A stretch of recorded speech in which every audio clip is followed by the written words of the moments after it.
Я тот еще блогер, который встает в 6 утра, чтобы завести детей в садик иногда. Вот. Тот блогер, который ездит на общественном транспорте. Тот, кто не стесняется включать камеру кое-где в каких-то местах. Но в целом, друзья, простота, она еще никого не отталкивала.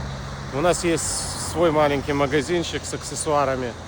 И мы простые люди на самом деле. Зря говорят, что все блогеры, они высокомерные и с задранным носом. Поверьте.